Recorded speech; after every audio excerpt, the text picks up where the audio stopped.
खाने का काम किया है। अरे तो उसी की तलवार को धार दोगे जिसने आपको ही सम्मान आप दे रहे हो, पद आप दिलाना चाह रहे हो, वोट आप दे रहे हो, और वो उनका हथियार आपकी गर्दन काटने के लिए काम आ रहा है, तो दोगे वोट ऐसे? ये सब मक्कारी हो रही है, नाटकबाजी हो रही है।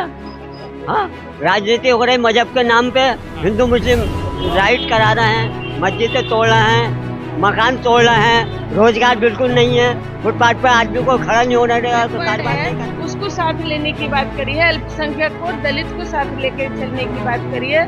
तो भाई ये जागरूकता समाज में करो कि जो जहाँ हमारा सम्मान होगा, जिस दल में हमारा सम्मान होगा, वहाँ जुड़ने का काम करें। नमस्कार दोस्तों, आप देख रहे हैं राष्ट्रवन। मुरादाबाद की गलियों में पब्लिक का मिजाज जानने की कोशिश करेंगे कि मोदी की गारंटी क्या है, क्या यहाँ की पब्लिक खुश है यहाँ के सत्ता से।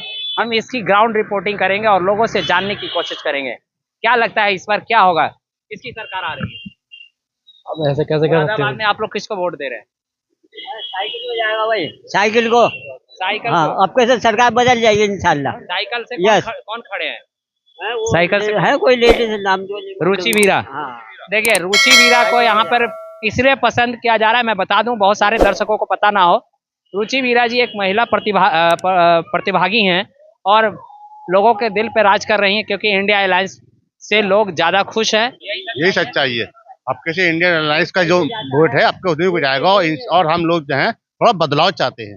आपके बदलाव होगा तो कुछ विकास भी होगा। ये जुमले की सरकार अब हमें नहीं चाहिए। रुचि मोदी जी किस तरह, खाली बहुवचन कर रहा है ये। तो मोदी जी किस तरह से जुमलाबाजी कर रहे हैं? ये सब मक्कारी हो रही है, नाटकबाजी हो रही है। हाँ, राजनीति हो रही है मजहब के नाम पे। हिंदू मुस्लिम राइट करा रहे हैं, मस्जिदें तोड़ रहे हैं, मकान तोड़ रहे हैं, रोजगार बिल्कुल नहीं है, फुटपाथ पर आदमी को खड़ा नहीं होने देगा तो कारोबार नहीं करने। हम तो फकीर हैं, जोड़ा छाप है, ले जाएंगे हम बूढ़ जाएंगे। हाँ, तानाशाही हो रही है ये। मोदी जी तानाशाही कर रहे हैं। तानाशाही के अलावा कुछ नहीं। मोदी जी हो, योगी जी हो, अमित शाह हो, तीनों तानाशाही पे लगे हुए हैं और तानाशाही कर रहे हैं लोगों को, जिनका कोई कसूर। प्रशासन भी डरा हुआ है इन लोगों से, प्रशासन भी डरा हुआ है। प्रशासन का भी डर है?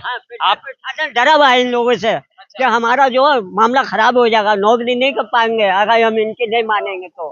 हाँ, यस जी, गठबंधन के साथ है। गठबंधन भाजपा की विराट सरकार है। इन्होंने बॉन्ड, इलेक्ट्रो बॉन्ड में इन्होंने खुद अपने पास पैसा रखा है और विपक्ष को इन्होंने परेशान कर रखा है। इन्होंने, समझे नहीं? इलेक्ट्रो बॉन्ड का भी हाँ, खुल के आ गया। हाँ जी जी जी जी। और ये अफसरशाही भी बढ़ गई है। बिल्कुल अफसरशाही भी काम बिना है। पैसे, जिसका जो मर्जी चाहता है वो पुलिस करती है, कोई सुनवाई नहीं है पुलिस के सामने, वो सबको परेशान करती है तो क्या इसका विकल्प? रात दिन। विकल्प यही है कि अब जो है हुकूमत को बदलना चाहिए, दूसरी हुकूमत आनी चाहिए, मिली जुली हुकूमत होगी या दूसरी हुकूमत आएगी तो उसमें यह है कि थोड़ा कंट्रोल होगा, महंगाई पे भी कंट्रोल होगा। और मोदी जी ने नोटबंदी करी, उसमें भी लोगों को नुकसान पहुंचा, जीएसटी लगाई उसमें नुकसान पहुंचा। उन्होंने कहा था कि सिर्फ एक टैक्स होगा जीएसटी का, बाकी सब खत्म हो जाएंगे, मगर वो। तो आप लोग कहाँ वोट देने जा रहे हैं? 19 तारीख को मतदान है, किस पार्टी को वोट दे रहे हैं? भैया हमारी तो एक ही पार्टी है, बीजेपी। आपकी? बीजेपी। आपको क्या लगता है? देखिए, 2 लाख तो गलत बता रहे हैं, लगभग 2.5-3 लाख से जीतेंगी। किसी से मुकाबला नहीं है, सीधा मुकाबला किसी से है ही नहीं, ना ही कोई फाइट में, सीधा एक तरफा जीत चल रही है। आपने देखा भी होगा कि सड़कों पे जिस तरीके से लोगों में उत्साह है समाजवादी के लिए, और यही नहीं पूरे उत्तर प्रदेश में जीतेंगे और भारत में, पूरे भारत में जीत गठबंधन लेकर के आएगा। और जो मौजूदा सरकार है उसे हटाने का काम गठबंधन करेगा। भारत का सबसे लोकप्रिय सीट बन चुका है। देखिए, मैं आपको बता दूं, लोकप्रिय सीट नहीं, एशिया की सबसे बड़ी सीट है। आप लोकप्रिय मत कहिए इसको। एशिया की सबसे बड़ी सीट अगर कोई है तो वो मुरादाबाद लोकसभा 6 सीट है। बहुत ज्यादा रुचि वीरा जी को बहुत ज्यादा प्यार मिलता है महिलाओं का, महिला प्रत्याशी पहली बार महिला प्रत्याशी खड़ी हुई है, प्लस हिंदू प्रत्याशी हैं समाजवादी से, तो इसका भी बहुत बड़ा फायदा जो है पार्टी को मिलने जा रहा है कि सभी लोग, सारे ही धर्म के लोग, एक तो पार्टी होती है धर्म, या सारे ही धर्म के लोग मिलकर के चुनाव लड़ा रहे हैं। पानी ऐसे लोगों को सारी सरकारी संस्थानों को बेच रहे हैं। पहले ही बेच दिया, आगे भी बेचने की पूरी तैयारी है। तो आपसे ये कहना है मुझे कि जब सब संस्थान, सरकारी संस्थान प्राइवेट हो जाएंगे तो जो आपको बीसी के आरक्षण का लाभ मिलता भी था वो भी खत्म हो जाएगा। तो हम इस तौर से भी ठीक नहीं है। एक बात यह है कि बिन मांगे वोट देते हो आप लोग बीजेपी को, बिन मांगे। जितने भी लोगों ने मुझे अपना परिचय दिया उनमें 90 या 80-90% लोगों ने ये बात कही आप लोगों ने कि हम तो पहले से ही जुड़े हुए। तो भैया नया कौन जुड़ा ये बताओ। भाई पहले से ही जुड़े हुए हो सब, भाई समाजवादी पार्टी से वेदपाल जो जयराजपाल जी जो परिचय सबने दिया कि हम पहले से ही समाजवादी पार्टी के कोई ना कोई पदाधिकारी हैं। तो भाई हमें औरों को भी जोड़ने की आवश्यकता है। अब 2 दिन बचे हैं या ये कह सकते हैं कि कुछ घंटे बचे हैं पोलिंग होने में। तो भाई जो भी लोग हैं उन्हें जागरूक करो।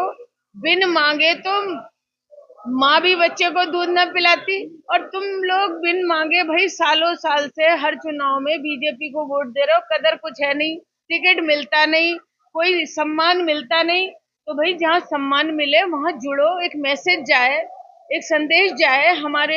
हमारी पार्टी के नेता ने जो पीडीए चलाया है, मतलब जो बैकवर्ड है उसको साथ लेने की बात करी है, अल्पसंख्यक को और दलित को साथ लेकर चलने की बात करी है। तो भाई ये जागरूकता समाज में करो कि जो जहां हमारा सम्मान होगा, जिस दल में हमारा सम्मान होगा वहां जुड़ने का काम करें। एक बात। दूसरी बात यह है कि जो मेरे सामने कैंडिडेट है, मैं घूम रही हूँ 15 दिन से, तमाम मुझे सैनी समाज के लोग ऐसे मिले हैं जो मेरे सामने कैंडिडेट चुनाव लड़ रहा है, उसने उनके ऊपर तमाम झूठे मुकदमे लिखवाने का काम किया है। अरे तो उसी की तलवार को धार दोगे जिसने आपको ही सम्मान आप दे रहे हो, पद आप दिलाना चाह रहे हो, वोट आप दे रहे हो, और वो उनका हथियार आपकी ही गर्दन काटने के लिए काम आ रहा है। तो दोगे वोट ऐसे लोगों को? इस बात में अरे तलवारी तोड़ दो, धार की तो मारो गोली, धार को तो तलवारी खत्म करनी पड़ी। जो चीज सम्मान आप दे रहे हैं, वोट आप दे रहे हैं, नुकसान आपको पहुंचाया जा रहा है, मुकदमे आप पे लिखवाए जा रहे हैं। बुजुर्ग मुझे सैनी समाज के लोग मिले कि जी हम पे बलात्कार का मुकदमा लिखवा दिया, हम पे 2 मुकदमे लिखवा दिए, हमें ये हरवा दिया, हम प्रधानी लड़ रहे थे, हमारी प्रधानी हरवा दी। तो भाई ये तो आपको समझना पड़ेगा। हमें सबको ऊपर वाले ने सोचने समझने की शक्ति दी है।